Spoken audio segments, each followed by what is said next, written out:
అనే లింగ వివక్ష తేడాలతో చూసే రోజుల్లో 25/7/1976 తేదీన ఉద్దానం ప్రాంతంలోని వరట అనే చిన్న కుగ్రామంలో శ్రీ చలపతిరావు గారు మరియు శ్రీమతి హైమావతి దంపతుల తృతీయ సంతానంగా పుట్టి రాష్ట్ర స్థాయిలో ఛత్రాలయ పురస్కారం అందుకునే స్థాయికి ఎదిగిన నడుపూరు మధులత గారి గురించి నాకు తెలిసిన కొన్ని విషయాలను మీతో పంచుకుంటున్నాను.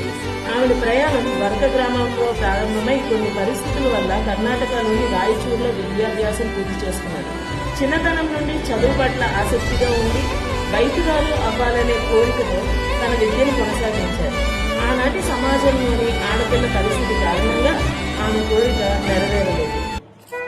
12/5/1995 తేదీన నందిగామ సమీపంలోని దేవలభద్ర గ్రామానికి చెందిన మల్లా బాలకృష్ణ గారితో ఆమె వివాహం జరిగి ఆవిడ జీవితం మరో మలుపు తిరిగింది. ఆవిడికి చదువు పట్ల ఉన్న ఆసక్తిని గుర్తించిన బాలకృష్ణ గారు B.Ed చదివించారు. అప్పటి నుండి ఆవిడ మరో ప్రయాణం ప్రారంభమైంది. మొదట ప్రభుత్వ పాఠశాలలో విద్యా వాలంటీర్ గా ప్రారంభమైన ఆవిడ ప్రస్థానం నేడు 2 పాఠశాలను స్థాపించి ఎంతో మందికి ఉద్యోగ అవకాశాలను కల్పించి అందరికీ మార్గదర్శకురాలిగా నిలిచారు. ఒకవైపు విద్యా వాలంటీర్ గా పనిచేసుకుని ఇంకోవైపు చదువును కొనసాగించారు. ప్రభుత్వ ఉపాధ్యాయురాలు కావడం కోసం తప్పనిసరి పరిస్థితుల్లో తన పిల్లలను వారి అమ్మగారి దగ్గర ఉంచి గుంటూరు వెళ్లి కోచింగ్ ను ప్రారంభించారు. కొన్ని అనుకోని పరిస్థితుల వల్ల సఫలం కాలేకపోయారు.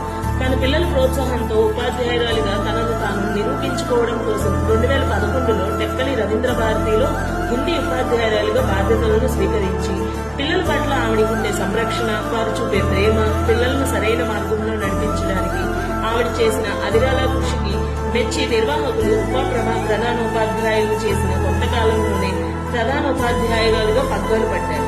ఆ సమయంలోని టెక్కల్లో తల్లిదండ్రులతో సత్సంబంధాలు ఏర్పడ్డాయి. కొన్ని క్లిష్ట పరిస్థితులు ఎదురవడం వలన ఆ సంస్థను విడిచిపెట్టవలసి వచ్చింది. టెక్కలిలో మొదటి సంస్థను స్థాపించిన తను పుట్టిన ప్రాంతమైన ఉద్దానంలో ఒక మంచి క్రమశిక్షణతో కూడిన విద్యను అందించాలనే కోరిక మాత్రం ఆవిడికి గట్టిగా ఉండేది. ఆ కోరికకు ప్రతిరూపమే కంచిలో నిర్మించిన ఈ పాఠశాల. ఎన్నో సంవత్సరాల నుండి ఉన్న పాఠశాలల మధ్య తీవ్రమైన పోటీ ఉన్నప్పటికీ ఒక సంవత్సరంలోనే తానేంటో నిరూపించుకుంది ఈ సంస్థ. ఎక్కడైతే తాను తన ఉపాధ్యాయ ప్రయాణం ప్రారంభించారో అదే పాఠశాలలో 2025లో నాయకత్వ మహిళగా సన్మానం అందుకున్నారు. 3/2/26న హైదరాబాద్ లో సుచిర భారత్ అనే సంస్థ ఆధ్వర్యంలో జరిగిన కార్యక్రమంలో శ్రీకాకుళం జిల్లాలో ప్రథమ ఉన్నత విద్యా సంస్థ ప్రతినిధిగా ఛత్రాలయ పురస్కారం ఆమెను వరించినందుకు మా ఉపాధ్యాయ బృందం తరఫున అభినందన సుమంజలి.